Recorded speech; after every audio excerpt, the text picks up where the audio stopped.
santé au cœur de l'information.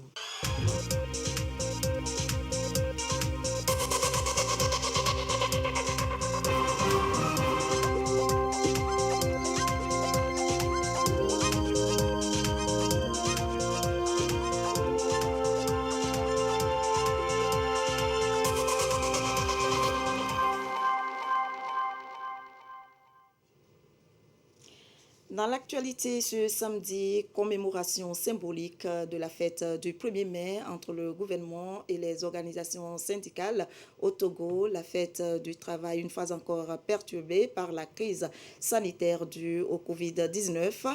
Les centrales syndicales ont pour la circonstance présenté leurs doléances au ministre en charge du travail.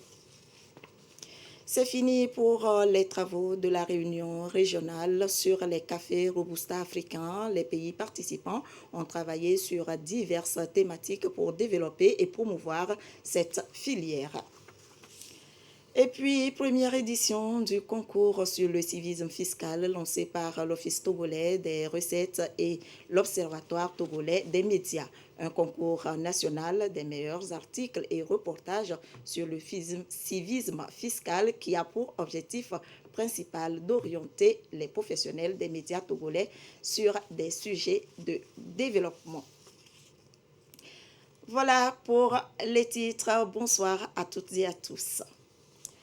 Aujourd'hui, 1er mai, jour spécial pour tous les travailleurs de par le monde. Pour cette année, encore le Covid-19 s'est invité. La commémoration a été symbolique au Togo. Pas de défilé ni de réjouissance populaire à cause de la situation sanitaire. Une rencontre entre le gouvernement et les organisations syndicales s'est tout de même tenue. L'occasion pour les centrales syndicales de présenter au ministre en charge du travail leurs doléances. En raison de la crise sanitaire du coronavirus, la rencontre du 1er mai 2021 entre le gouvernement et les partenaires sociaux a été très symbolique. Les centrales syndicales, par la voix de leur porte-parole, ont d'abord salué les efforts fournis par le gouvernement dans la mise en exécution des résolutions issues de leurs discussions bilatérales antérieures avant de soumettre leurs doléances. Des revendications contenues dans ce cahier remis au ministre Bawara en charge du travail. Dans le secteur de l'éducation, les travailleurs exhortent le gouvernement à trouver rapidement, par un dialogue inclusif, une solution définitive au point en suspens dont le protocole d'accord a été signé entre les acteurs de l'éducation et le gouvernement le 19 avril 2018. Par ailleurs, il prie le gouvernement à trouver une solution définitive au problème des enseignants volontaires. Concernant l'enseignement confessionnel, il souhaite vivement que la convention entre l'État togolais et ce secteur voit le jour le plus tôt possible. Au niveau du secteur de la santé, les travailleurs et les travailleuses prient les partenaires des assises initiées par le gouvernement en 2018 à parvenir à l'adoption du statut particulier de ce secteur et à la résolution du problème des contractuels. Les organisations syndicales ont félicité le gouvernement pour l'engagement avec lequel il gère la crise sanitaire depuis plus d'1 an. Les entreprises locales devraient être plus touchées par la pandémie si les mesures d'accompagnement prises par le gouvernement n'étaient pas effectives. Le Conseil national du patronat en est conscient. Il en appelle à plus de synergie entre les différentes parties pour vaincre le Covid-19 et redonner vie à l'économie nationale. Mesdames, Messieurs les secrétaires généraux des organisations centrales, chers travailleurs, nous voudrions marquer notre gratitude et notre reconnaissance pour le respect de la trêve qui a prévalu durant cette période de crise. En effet, vous avez fait preuve de responsabilité et de patriotisme en renonçant à un certain nombre de revendications si chères à vos yeux. Soyez-en remerciés. Nous avons ensemble, dans cette logique, réussi à maintenir un dialogue permanent qui a favorisé le règlement de plusieurs crises au sein de nos entreprises et également dans l'administration publique. Continuons donc par nous retrouver au sein de ce cadre où la revendication est portée de façon collégiale et dépassionnée pour un dénouement qui tient compte des inquiétudes et préoccupations de chaque partie. La plupart des doléances posées ce jour par les centrales syndicales ne tarderont pas à trouver de réponses concrètes. Le gouvernement envisage une session spéciale du Conseil national du dialogue social pour porter l'information à l'ensemble des confédérations syndicales. Nous espérons qu'à l'occasion de cette session spéciale du Conseil national du dialogue social, nous serons en mesure d'apporter une réponse concrète à la question d'une gratification exceptionnelle et ponctuelle qui a été promise à l'occasion du dialogue avec les fédérations des syndicats des enseignants.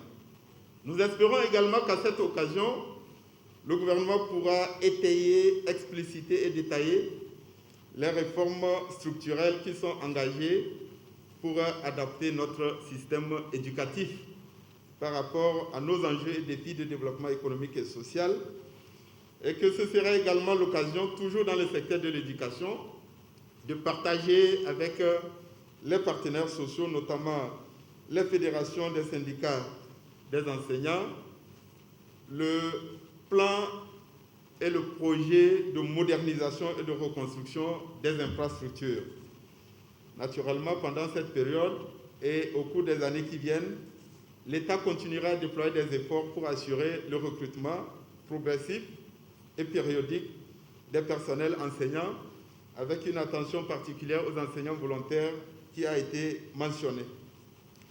Dans le secteur de la santé, la session spéciale permettra d'aborder les questions touchant à la remise à niveau et à la modernisation de notre système de santé.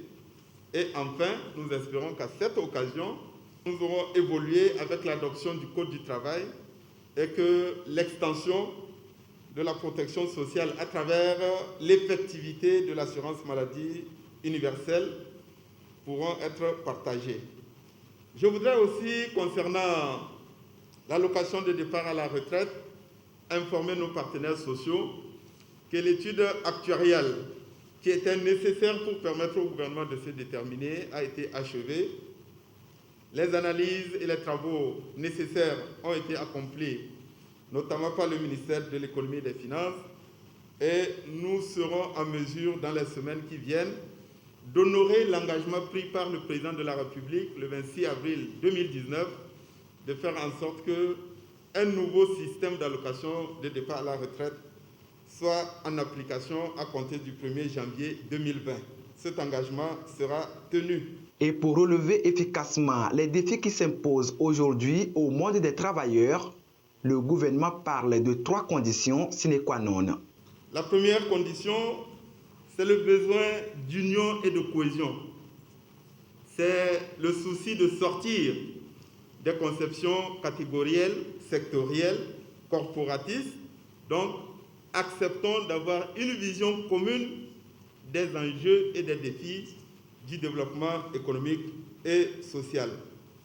En deuxième lieu, nous ne pouvons pas aborder efficacement et relever les défis et les préoccupations qui ont été évoqués sans la discipline, sans la détermination et sans la rigueur.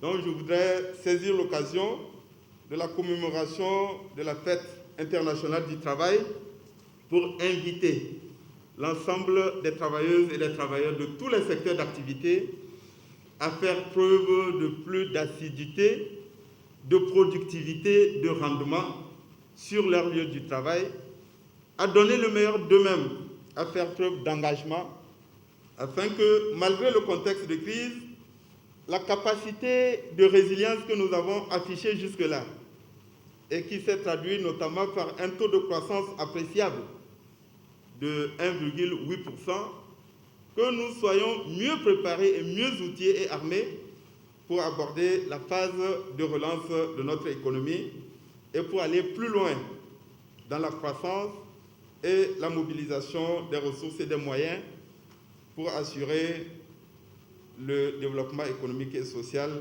de notre pays. En troisième lieu, il est important que dans les mois et les années qui viennent, notamment sur la période de mise en œuvre de la feuille de route gouvernementale, nous parvenions à œuvrer en vue de maintenir et de consolider le climat d'apaisement social. À ce stade, je n'ose pas parler de trêve sociale, mais nous pouvons avoir cette ambition de parvenir à une trêve sociale sur les 5 ans, afin de donner à nos entreprises, à notre économie, de permettre à l'État d'accélérer le rythme des investissements et de la croissance afin que les populations puissent avoir un meilleur accès aux services sociaux de base. Particulièrement, la mémoire des travailleurs emportés par le Covid-19 a été saluée par le gouvernement et les partenaires sociaux. Les deux parties s'engagent à poursuivre en synergie le combat contre le Covid-19. Les centrales syndicales annoncent une tournée dans les entreprises pour sensibiliser les employeurs et travailleurs à apporter leur contribution aux efforts des pouvoirs publics dans la riposte contre la pandémie au Covid-19. Du côté d'Atapamé, employeurs et employés de la commune Ogu 1 ont échangé sur certaines préoccupations en ce jour de la fête du 1er mai, moment idéal pour réfléchir sur les conditions de travail afin d'impulser une dynamique en matière de développement local. Sylvain Rabdou. La fête des travailleurs, le 1er mai, célébrée dans la sobriété ici à la commune Ogu 1 à travers ce cadre d'échange entre employeurs et employés. Un cadre pour évaluer l'environnement du travail et mesurer le chemin parcouru. Les premiers responsables de l'exécutif communal ont voulu par ces échanges créer une dynamique pour engager chacun à une participation active destinée à l'amélioration des activités communales. Nous avons estimé qu'il était important de maintenir ce cadre d'échange qui permettent à nos employés de nous dire comment ils perçoivent le travail, quelles sont leurs contraintes, quelles sont leurs suggestions, quelles sont leurs aspirations, afin que nous en fassions un objet de réflexion au niveau du conseil municipal et de l'exécutif de cette commune. L'essentiel étant que chacun reste déterminé et engagé, que chacun reste dans un esprit de collaboration permanente, que chacun reste dans un esprit de productivité, parce que c'est ce dont nous avons besoin. Le 1er mai est célébré ici à la mairie en comité restreint à cause de la pandémie au coronavirus qui impose et dicte ses lois. Mais l'ambition pour les premiers responsables, c'est que tous les collaborateurs maintiennent le cap pour conserver la valeur du travail destiné à impulser le développement local. C'est justement de mettre tout le monde au travail, parce qu'il n'y a que comme ça que nous progressons. Dans le cadre de la décentralisation, nous, les collectivités territoriales, nous sommes en charge d'impulser un développement véritable des territoires. C'est ce développement des territoires qui, mis bout à bout, va porter le développement national. Donc nous sommes tous responsables de faire avancer notre pays et nous ne pouvons le faire que par le travail. Donc c'est cette dynamique que nous impulserons. Nous ferons le nécessaire pour améliorer constamment le cadre de travail, la contrepartie de ces efforts étant une intransigeance de tous les instants sur la qualité du travail, sur l'engagement et sur la productivité.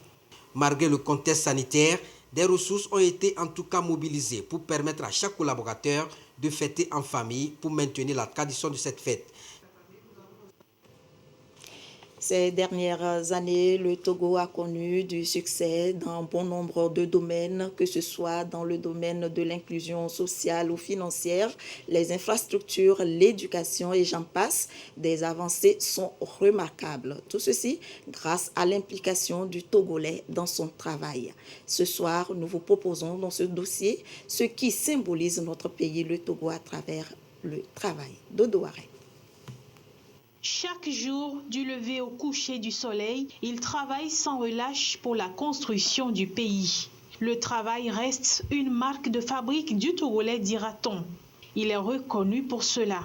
Le président de la République, Faure Issozimna Singbe, lors de son discours inaugural du Plan national de développement, désignait les populations togolaises en ces termes.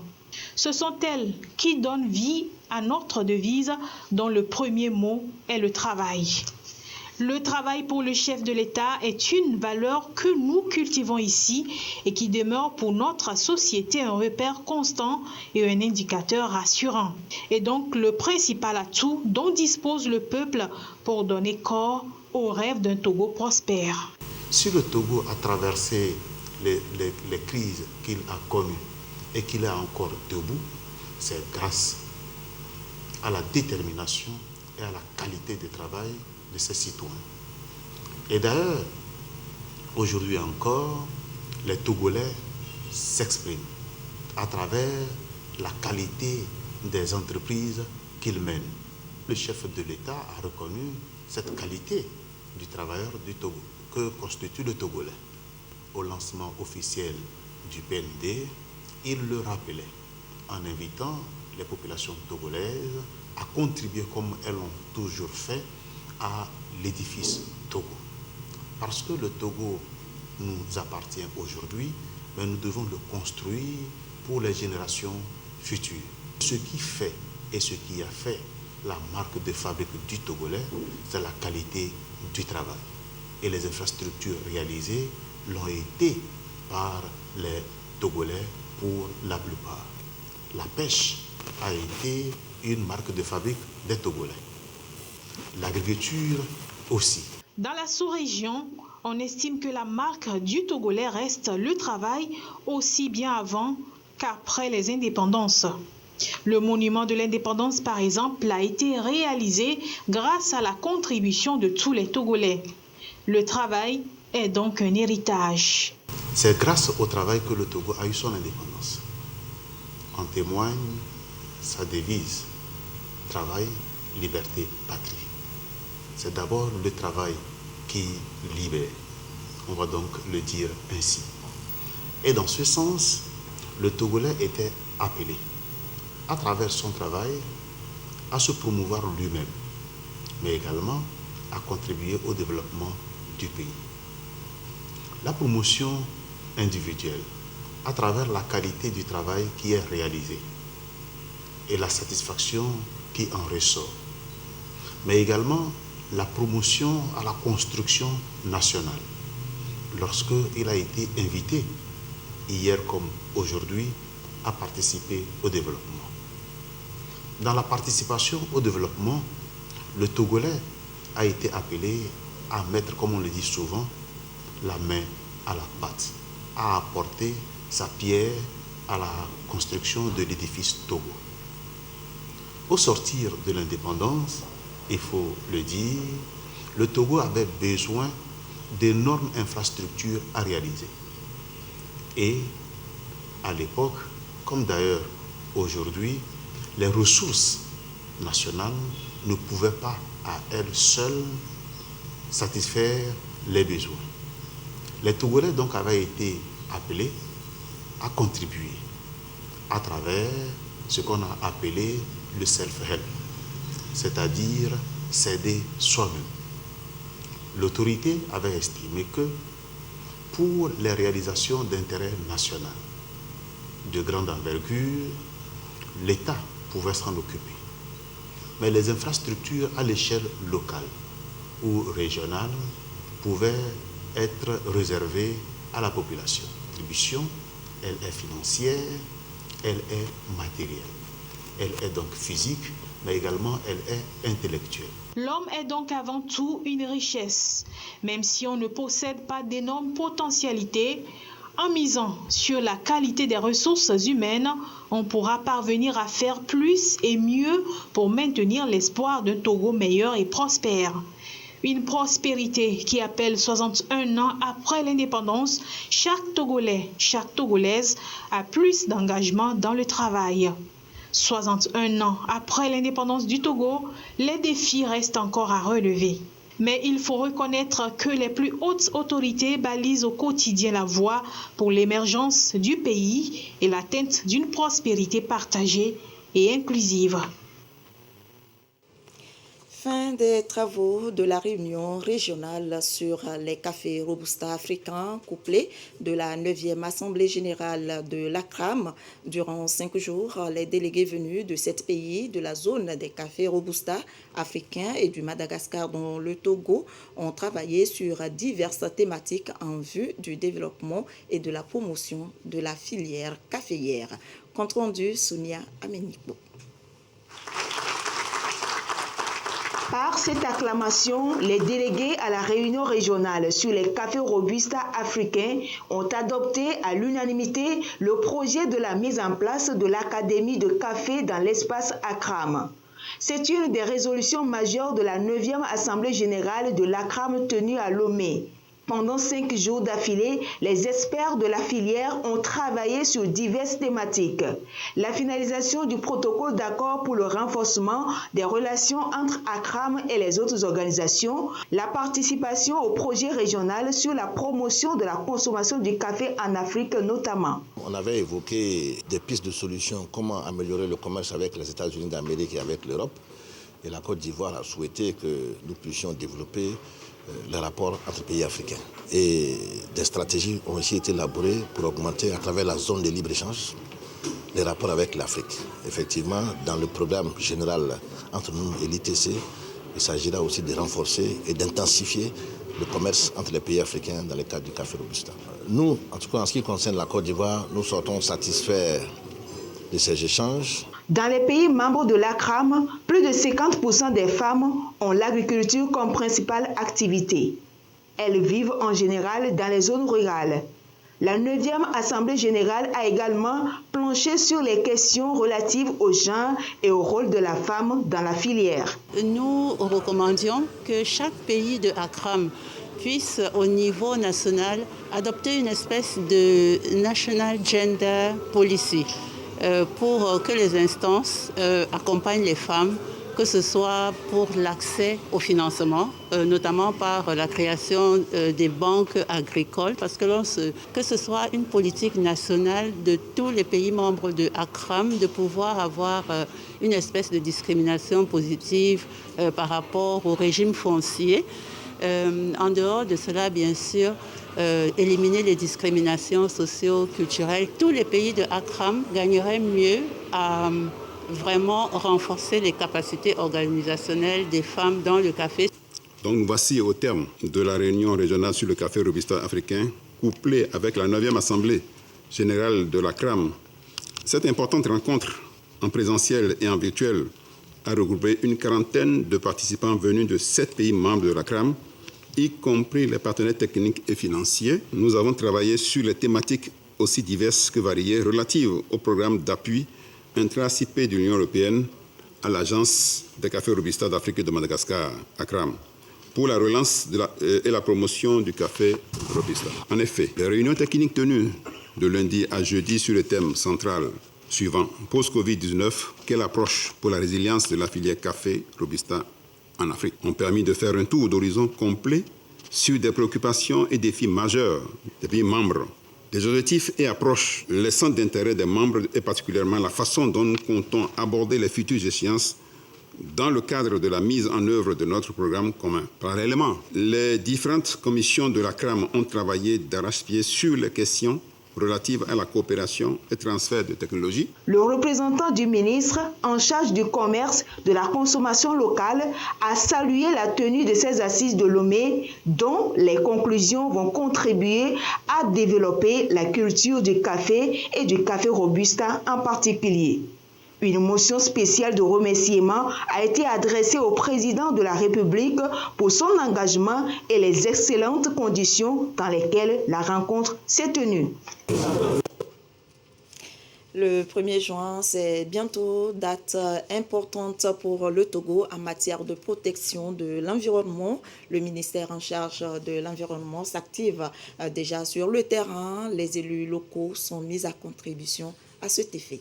Issaka Aruna avec à la voix Sandra Aziabé. Atteindre une couverture forestière de 25% du territoire national. C'est l'ambition du gouvernement togolais dans sa feuille de route 2020-2025. Ce défi, le ministère de l'Environnement et des Ressources forestières veut à tout prix le relever en s'appuyant surtout sur les ressources locales. Ici, une délégation de ce département échange avec les élus locaux de la région Plateau-Ouest. Ils sont au début de leur exercice. Il va falloir que dans la définition de leur plan de développement, qu'ils puissent mettre l'aspect environnement au cœur de tous les projets qu'ils auront à initier. Et à partir du 1er juin prochain, nous allons nous lancer dans un reboisement très intensif sur toute l'étendue du territoire. Et nous pensons que si les maires portent ce projet-là, il est sûr que nous allons atteindre l'objectif qui nous est fixé. L'objectif de l'exercice est de mobiliser ces acteurs pour leur implication effective et leur responsabilisation dans la gestion et la sauvegarde de l'écosystème forestier. Nous devons faire en sorte que les schémas directeurs de nos villes puissent prévoir des espaces verts. Il nous revient en tant qu'autorités locales et les élus locaux, de faire en sorte que ces espaces soient reboisés et que les arbres soient entretenus.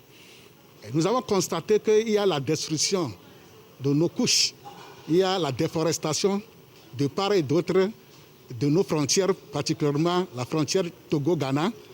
Nous nous sommes dit qu'il faut que nous prenions l'engagement de suivre désormais avec les élus locaux du pays, en l'occurrence les maires, les chefs cantons, pour éradiquer ces fléaux qui sont en train de détruire notre forêt ici au Togo.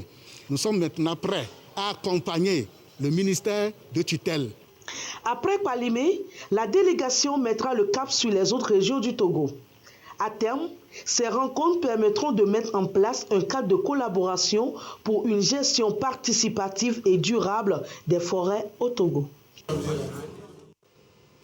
La visite pédagogique des étudiants en licence professionnelle de l'Université de Kara prit fin en filière océanographie et application. Ils sont venus à Lomé pour toucher du doigt ce qui se fait concrètement dans les administrations maritimes. Le point avec Abel Abouchi, reportage présenté par Yata Aratem. Le ministère de l'Environnement marque la fin de la visite pédagogique des étudiants de la faculté d'océanographie et application de l'Université de Kara. Ici, ils sont entretenus sur les différents phénomènes de la nature, notamment l'érosion côtière. Le phénomène de l'érosion côtière est un phénomène très préoccupant pour les autorités au niveau national. Et le manque de compétences dans cette discipline fait que nous avons toujours l'habitude de solliciter l'aide extérieure, les consultants qui viennent de l'étranger. Alors, l'unité de formation qui vient d'être mise en place, lorsque ces derniers vont sortir, pourront peut-être se spécialiser dans plusieurs disciplines pour la protection côtière. Nous avons au niveau national beaucoup d'enjeux en matière d'océanographie. Il y a le phénomène de l'érosion côtière que tout le monde connaît bien. Il y a aussi le phénomène de pollution.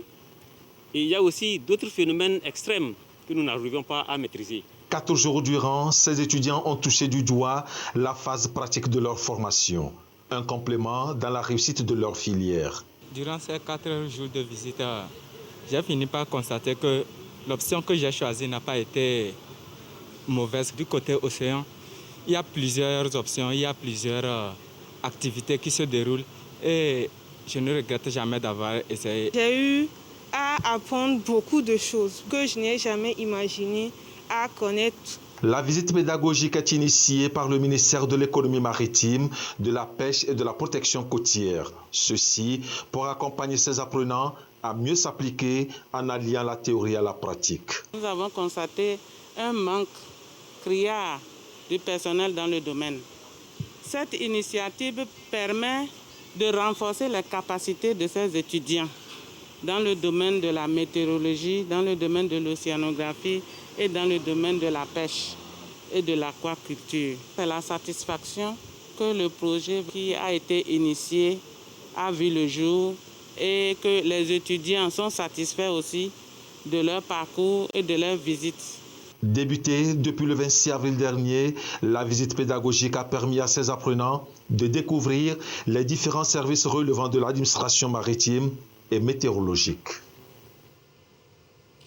La mutation des organes de presse en entreprise de presse, le sujet a fait l'objet d'échanges entre les directeurs de publication togolais. Un débat élargi aux confrères béninois invités pour partager leur expérience en la matière. Cette séance de travail s'inscrit dans le contexte de la célébration de la semaine de la presse togolaise et c'est à mettre à l'actif du CONAP, Conseil national des patrons de presse. Komo Poyode. La semaine de la presse togolaise. Ici, c'est une table ronde des directeurs de publication élargie aux confrères du Bénin. Une opportunité pour la presse togolaise de faire son autopsie, c'est-à-dire relever les difficultés auxquelles elle fait face, mais aussi et surtout déceler les dérives qui font d'elle une presse mal appréciée. Notamment, les échanges ont porté sur la mutation des organes de presse en entreprise de presse. Une nouvelle donne qui impose des discussions bien nourries entre les patrons de presse togolais. Le nouveau code demande aux journalistes ou aux patrons de presse de notre pays de se préparer à se muter, à devenir de sérieuses entreprises de presse, et mieux d'ailleurs des sociétés. Qui dit société dit directement qu'il y a une nouvelle organisation qui doit se faire. Qui dit société dit qu'on est en face d'employeurs et d'employés. Donc, tout ce remue-ménage qui va se faire pour nous amener à cette nouvelle orientation nous interpelle. Cela nous interpelle à réfléchir, d'abord à apprendre comment créer, d'abord, gérer et tenir une entreprise. Les débats se sont déroulés en présence des confrères béninois invités pour partager leur expérience avec les Togolais, étant donné qu'ils sont déjà en chantier. Il n'y a pas de magie là-dedans. Qu'il faut éviter, n'est-ce pas, le sectarisme, l'individualisme. C'est aussi simple que cela, parce que les entreprises de presse ne sont pas des entreprises ordinaires, ce ne sont pas des quincailleries. Et donc vous devriez faire en sorte que les autorités à divers niveaux ne considèrent pas les entreprises de presse comme des entreprises ordinaires. Notons qu'un moratoire de 3 ans est déjà convenu. Les patrons de presse togolais devront œuvrer sans cesse pour s'inscrire dans les délais prévus par la nouvelle disposition. Et c'est parti pour le concours national des meilleures productions médiatiques sur les déterminants du civisme fiscal. C'est la première édition lancée par l'Office togolais des recettes OTR et l'Observatoire togolais des médias OTM. L'objectif est d'amener les professionnels des médias à s'intéresser davantage aux questions de développement et nous reviendrons sur ce sujet dans nos prochaines éditions.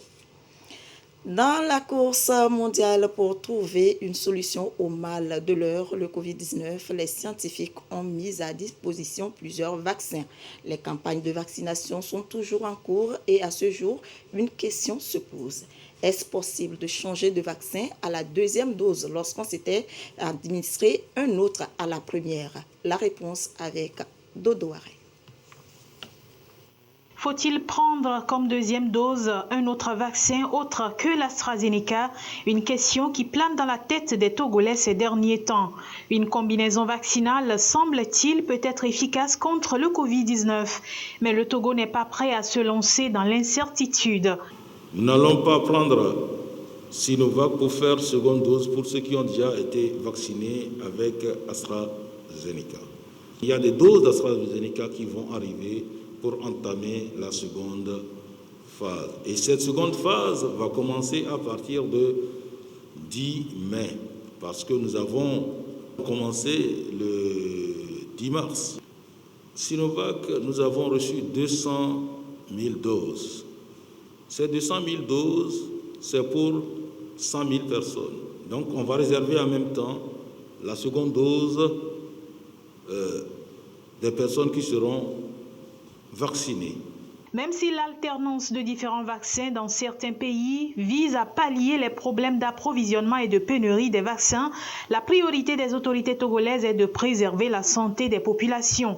Le pays préfère rester dans la logique de même vaccin pour une personne en attendant les recherches sur l'interchangeabilité des vaccins. L'actualité à l'international, l'Inde submergée par une flambée exponentielle de cas de Covid-19 ouvre ce samedi sa campagne de vaccination à l'ensemble de ses quelques 600 millions d'adultes en dépit des pénuries, tandis que la barre des 400 000 cas supplémentaires en une journée a été franchie. Faites attention, attention! Partout dans New Delhi, des milliers de personnes se précipitent dans des usines d'oxygène comme celle-ci, dans l'espoir de pouvoir remplir leurs bouteilles. Je viens ici tous les 2 jours et j'attends toute la journée pour remplir cette bouteille. J'attends depuis tôt ce matin et je ne sais toujours pas quand j'en aurai. New Delhi enregistre chaque jour plus de 20 000 nouveaux cas de Covid, créant une pénurie d'oxygène dans les hôpitaux. Cette usine tente de répondre à l'explosion de la demande. Je ne peux pas rester à la maison. Si j'ai de l'oxygène, il faut que je le distribue. C'est mon devoir. Mon travail n'aurait plus de sens si quelqu'un meurt sans avoir tenté de l'aider. À l'autre bout de la ville, la même tragédie. Ce temple sikh distribue de l'oxygène depuis son parking à 800 malades par jour. Son niveau d'oxygène n'a pas arrêté de diminuer. Je suis un peu soulagé car il s'est stabilisé maintenant. Nous devrons ensuite trouver un hôpital. Mais mon fils a fait le tour des établissements et aucun d'entre eux n'en a. À la pénurie d'oxygène s'ajoute le manque de lits dans les hôpitaux. Cette association a installé un camp pouvant accueillir 1200 malades. Ouvert la semaine dernière, ce centre n'a toujours pas reçu l'oxygène promis par le gouvernement. Des patients sont déjà venus en ambulance, mais nous devons leur dire de revenir dans 1 ou 2 jours. Nous nous sentons démunis. Si nous avions de l'oxygène, nous aurions déjà pu les prendre en charge. Pour faire face à cette seconde vague, l'Inde compte désormais sur l'aide internationale. Une aide qui apparaît désormais comme une goutte d'eau face au tsunami de cas qui déferle sur le pays. Et voici la situation de la pandémie au nouveau coronavirus au Togo à ce jour, samedi 1er mai 2021. La situation de la pandémie au nouveau coronavirus au Togo se présente comme suit. Le nombre de cas confirmés est de 12 992, 25 nouveaux cas depuis hier. Le nombre de personnes guéries est de 11 249, 109 nouveaux guéris depuis hier. Le nombre de cas actifs est de 1620 et le nombre de décès est de 123. Et c'est signé le ministre de la Santé, de l'Hygiène publique et de l'Accès universel aux soins, professeur Moustapha Mijiawa. Et cette prière musulmane organisée par le parti politique Union pour la République à la mosquée Kadhafi à Lomé, prière pour rendre grâce à Allah, le tout miséricordieux, pour les œuvres réalisées par le chef de l'État et surtout implorer sa bénédiction sur le président pour en faire davantage pour le Togo. Robert Potogbe, Sonia Aminipo. Louange et gloire à Dieu pour la paix au Togo et l'aboutissement du PND et la feuille de route. C'est l'essentiel de ce qu'il faut retenir de cette prière musulmane. Le bureau exécutif du parti UNIR, militants et sympathisants se sont retrouvés pour confier le Togo et les premières autorités à Allah, le tout miséricordieux. Nous avons invoqué Allah pour qu'il protège davantage notre pays. Nous lui avons rendu grâce pour tous ses bienfaits et nous lui avons demandé de continuer par éclairer le chef de l'État dans toutes ses actions, de continuer par protéger tous les Togolais et toutes les Togolaises. Nous avons insisté sur la pandémie à infection coronavirus en demandant à Allah subhanahu wa ta'ala de nous débarrasser de ce virus pour permettre à tous les êtres humains sur cette terre de revaquer à leur occupation sans crainte. La prière de circonstance a été dite par l'Union musulmane du Togo. Elle a glorifié Allah et imploré sa bénédiction sur le pays en ce mois béni du Ramadan. Oh Allah, bénis le Togo et tous les Togolais de par le monde. En vérité, tu es puissant sur toutes choses. Agrée nos œuvres par ta miséricorde et illumine nos cœurs par la lumière de ta sainteté. Nous t'implorons, ô Seigneur, de multiplier tes bienfaits en faveur du chef de l'État et de le protéger contre toute nuisance, contre tout envieux, par la grâce de tes noms bénis. Ô Dieu, ô toi à qui revient le droit de remerciement pour avoir donné un chef d'État qui veille sur la sécurité, sur la formation sanitaire, sur les écoles, sur la santé de ses concitoyens. L'UMT a remercié aussi Allah pour son assistance divine sur le Togo et la mise en œuvre des projets et programmes du gouvernement au profit des différentes couches socio-professionnelles du pays. Et ce communiqué pour terminer, le ministre des Armées communique. Il est porté à la connaissance des candidats ayant déposé les dossiers pour le concours d'entrée à l'école de formation des officiers des forces armées togolaises au titre de l'année 2021 que les dates des épreuves écrites et sportives sont fixées comme suit.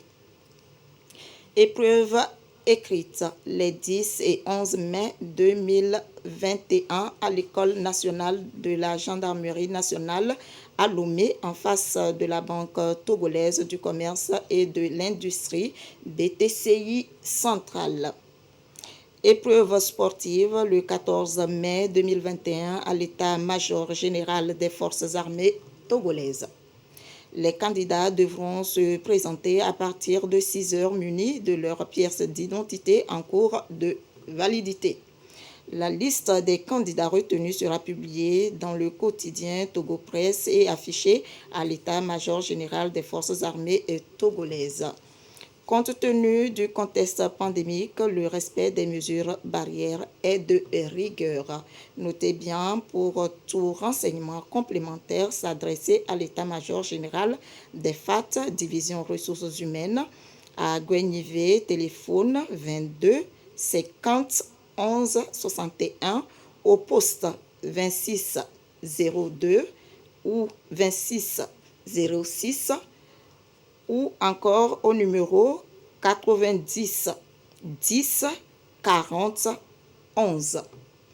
La liste des candidats retenus pour le concours est à consulter dans le quotidien Togo Presse. Fin ce journal. Merci de nous avoir suivis. Le journal de 22h30 sera présenté par Abidé Nyasingbe. Je vous souhaite une très belle soirée, bon week-end et à très prochainement.